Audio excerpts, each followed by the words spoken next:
नमस्कार। केंद्रीय कर्मचारियों और पेंशनर्स के लिए आज की खबर बेहद बड़ी है। 8वें वेतन आयोग को लेकर अब ऐसा प्रस्ताव सामने आया है जिससे लाखों कर्मचारियों की सैलरी में बड़ा उछाल आ सकता है। चर्चा इस बात की है कि अब वेतन तय करने का आधार सिर्फ 3 सदस्यों का परिवार नहीं बल्कि 5 सदस्यों का परिवार माना जाए। अगर ऐसा होता है तो न्यूनतम वेतन सीधे 69,000 रुपए तक पहुंच सकता है।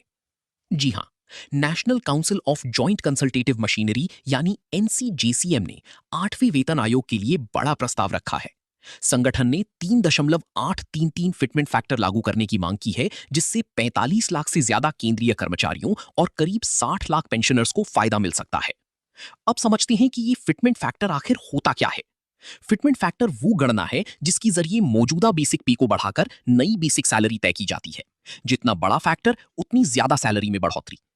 7वें वेतन आयोग में ये फैक्टर 2.57 रखा गया था। उसी के आधार पर न्यूनतम वेतन 7,000 रुपए से बढ़ाकर 18,000 रुपए किया गया था। अब अगर 8वें वेतन आयोग में 3.833 फैक्टर लागू होता है तो न्यूनतम वेतन 69,000 रुपए तक पहुंचने की चर्चा है। सबसे दिलचस्प बात यह है कि इस बार परिवार की परिभाषा बदलने की मांग की गई है। अभी तक वेतन गणना में परिवार को 3 यूनिट माना जाता है, लेकिन कर्मचारी संगठनों का कहना है कि आज के समय में ये वास्तविकता से मेल नहीं खाता। नई मांग के मुताबिक कर्मचारी 1 यूनिट, जीवन साथी 1 यूनिट, 2 बच्चे 0.8 यूनिट, माता पिता 0.8 यूनिट, यानी कुल 5.2 यूनिट, जिसे राउंड ऑफ कर 5 यूनिट माना जाए। लेकिन कर्मचारी संगठनों का कहना है कि आज के समय में ये वास्तविकता से मेल नहीं खाता।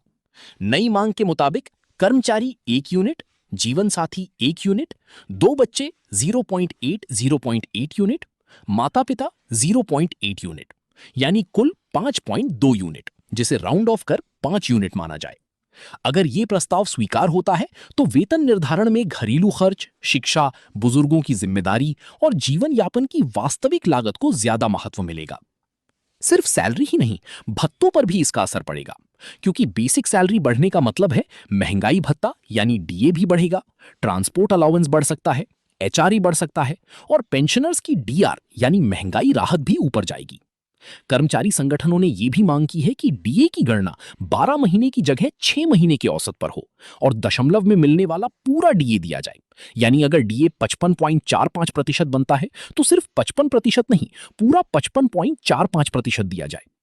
इसके अलावा पे स्केल मर्जर का भी प्रस्ताव दिया गया है ताकि अलग अलग स्तरों पर वेतन असमानता कम हो सके।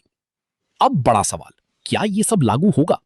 फिलहाल ये एक प्रस्ताव है। अंतिम फैसला सरकार और 8वें वेतन आयोग की सिफारिशों पर निर्भर करेगा।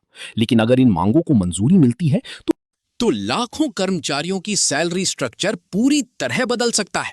यानी आने वाले समय में सिर्फ तनख्वाह नहीं, पेंशन, भत्ते और रिटायरमेंट बेनिफिट्स तक में बड़ा बदलाव देखने को मिल सकता है। फिलहाल नजरें अब 8वें वेतन आयोग की अगली बैठकों और सरकार के रुख पर टिकी हैं। इस बड़ी खबर पर हमारी नजर बनी रहेगी। नमस्कार।